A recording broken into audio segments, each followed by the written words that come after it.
வாழ்க வளமுடன். இயற்கை நியதி பார்க்கும் அன்பு உள்ளங்களுக்கு எனது நன்றி. நம்ம கோயில் பற்றி பேசல. கோயிலுக்கு போகிறோம். தனியாக போனால் எண்ணங்கள் சிதறாமல் சாமி பேரை சொல்லின்னு போவோம். அதுவே 2-3 பேர் சேர்ந்து போகணுமா, எங்கெல்லாம் சாமி பேரை சொல்லுவோமா? சொல்ல மாட்டோம்ல. ஏதோ ஒன்று பேசின்னு போவீங்க. இயற்கை இதெல்லாம் பார்த்துட்டுருக்கேன், என்ன தான் இவங்க பண்ணுறாங்க அப்படின்னு பார்த்து அதுக்கேற்ற பலனை கொடுக்கும். அதனால் நீங்கள் என்ன பண்ணுறீங்க, சாமி பேரை சொல்லி போங்க. உங்களுக்கு என்ன பிடிக்குது, கோவிந்தான் கூப்பிட்றீங்களா, முருகன் கூப்பிட்றீங்களா, ஈசனை கூப்பிட்றீங்களா, அது உங்களோட விருப்பம். அது மாதிரி போங்க. உங்களுக்கு என்ன தேவைன்றதை அங்கே கேட்குறீங்களா கேளுங்க. அப்புறம் என்ன நடக்குதுன்னு பாருங்கள். எதுக்கு சொல்கிறேன்னா, இப்போ கோயிலுக்கு போகிறோம். எப்படி நம்ம இது பண்ணோன்னா, இப்போ போகிறீங்க வழியில் கல் தடுக்குதுன்னு வச்சுக்கோ. நீங்கள் என்ன பண்ணுங்க, கல்லை தூக்கி போடுவீங்களா, போட மாட்டீங்களா? கல் அதே இடத்துல தான் இருக்கும். நீங்கள் மட்டும் தாண்டி போயிடுங்க.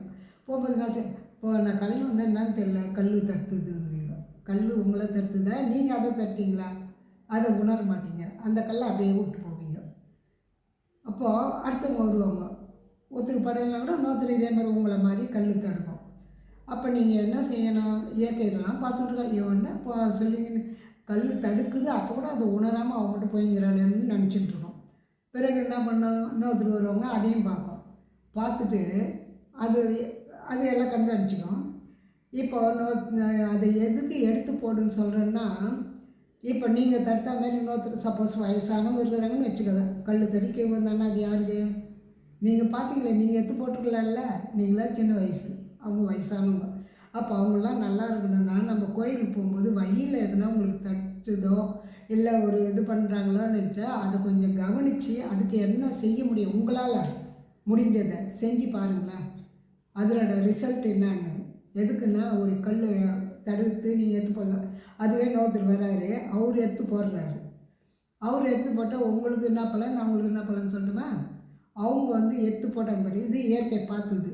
அவருக்கு சப்போஸ் இது மாதிரி ஒரு சூழ்நிலை வயசாகிற காலத்தில் ஒரு இடத்துல அது மாதிரி ஆகுதுன்னா, முன் ஜாகிரதையாக அதுக்கு முன்னே போகிறவங்க அவங்க எதிரே கல்லை தூக்கி வெளியே போடுவாங்க. கல்லோ ஏதோ ஒன்று அது எடுத்து போடுவாங்க. அப்போ அவங்க நினைப்பாங்க என்னென்னா, ஆமாம் அன்றைக்கி கூட நம்ம ஒரு கல் போட்டோம்ல, அன்றைக்கி எடுத்து போடுறது தானே இன்றைக்கி இறைவன் நம்ம பார்க்க சொல்ல நம்ம எதிர ஒருத்தர் நம்ம போகிறதுக்கு முன்னாடி அந்த கல் தடுக்கக்கூடாதுன்றதுக்கு எடுத்து போடுறாருல்ல. பரவாயில்ல, இதுதான் பொழுது இயற்கையினோட நியதினா என்னான்னு. இனி என்ன செய்தாலும் அதுக்கேற்ற பலன், தவறு செய்தாலும் அதுக்கேற்ற பலன், நல்லது செய்தாலும் அதுக்கேற்ற பலன் தான். அதுதான் சொல்கிறேன். சரி, இதுதான் எனக்கு கல் இல்லை, எனக்கு தடுக்கலை, அப்போ நான் என்ன செய்ய? ஒன்றும் செய்ய வேணாங்க. நீ மட்டும் சைலண்ட்டாக போய் அங்கே இருக்குது எல்லாம் வழியிலே போட்டுறாங்களா டஸ்ட்டு. கோயிலுக்கு போயிட்டு என்ன சாப்பிட்டாங்க வழியில் போடுறாங்களா, அது எடுத்து டஸ்ட்பினில் தூக்கி போடுங்க. அதை விட என்ன கிடைக்குது? அது செய்ய முடியாது அவங்களால. அதுவும் ஒரு இது ஏன்னு கேளாம். உங்களுக்கு ஒரு பிரச்சனைன்னு வரும்போது அந்த நேரத்துக்கு இயற்கை வேறு உருவில் வந்து உங்களுக்கு அதை கொடுக்கும். அதான் சொல்லுவாங்கல்ல, தலைக்கு வந்தது தலைப்பாவோட போயிடுச்சு. இதெல்லாம் வந்து இயற்கை கணக்கு போடுது. நீங்கள்லாம் கிடையவே கிடையாது. நீங்கள் போடுற கணக்கோ நான் போடுற கணக்கு யாராலையும் கிடையாது. இயற்கையோட கணக்கு தான் நடக்கும் எது செஞ்சாலும். சப்போஸ் அதுவும் இல்லாமல் நான் காய்தெல்லாம் எடுத்து போட மாட்டேன். நிறைய பேர் சாப்பிட்டு டஸ்ட்டு கீப்புறாங்க, அதுவும் போட மாட்டேன். சரிண்ணா, சரி, நீ அட்லீஸ்ட் அங்கே குழா திறந்துட்டு சில டைட்டாக மூட தெரியாது, அப்படியே போயிட்டுருப்பாங்க. ஏன்னா அவசரத்தில் போகிறாங்களோ, தெரிஞ்சு போகிறாங்களோ, தெரியாத போகிறாங்களோ, அதை பற்றிலாம் நமக்கு தெரியாது.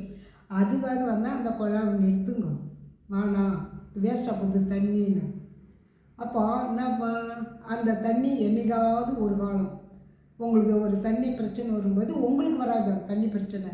ஏன்னா அந்த தண்ணி இதுவாகுதுன்னு சொல்லிட்டு கவனிக்கிறீங்களே, கவனித்து அதை ஆஃப் பண்ணிட்டு போகிறீங்களே. அது மாதிரி தான் ஒவ்வொரு இதுவும் செயலுக்கும் விலை உண்டு. அது வந்து உங்களுக்கு இயற்கை காட்டும், ஓ எதிர் இதெல்லாம் நடக்குதா, அப்போ நம்ம முடிஞ்சு செய்வோம் அப்படின்னு. அப்போ நீங்கள் என்ன செய்யணும்னு தோணும்ல, அந்த எண்ணம் வர சொல்ல செய்துன்னா 4 பேர் இதுவாக நினைப்பாங்க. நாம் வந்து எவ்வளோ ட்ரெஸ் பண்ணின்னு வந்துக்கிறேன், எந்த குப்பையா நாம் எடுத்து போடணும்னு நீங்கள் மனசில் நினைக்கும் போது அது நோ யூஸ். நினைக்காமல் செஞ்சு பாருங்கள், அதனோட ரிசல்ட்டும் செஞ்சுட்டு வீட்டுக்கு வந்து பாருங்கள். இல்லை ஒரு வாரத்தில் 4 நாள் என்ன நடக்குதுன்னு பாருங்கள். ஒவ்வொன்றுத்துக்கும் நடக்கும். அதுக்கு தான் சொல்கிறது, கோயிலுக்கும் போது உங்கள் கடவுள் பேரை சொல்லிக்கினே போங்க. அங்கே சாமி கும்பிட்டே நேராக வந்துனே இருங்க. அடுத்த தொடர் நாளை தொடரும். வாழ்க வளமுடன்.